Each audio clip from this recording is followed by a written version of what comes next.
and smooth lead guitar.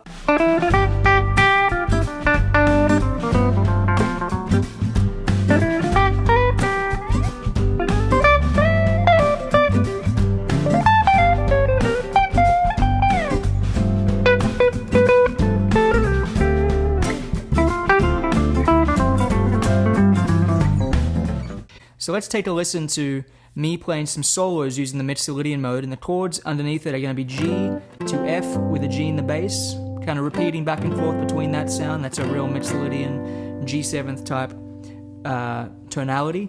Then we're going to a D minor 7 with an F with a G in the bass, just playing G Mixolydian over the whole thing. Let's take a listen.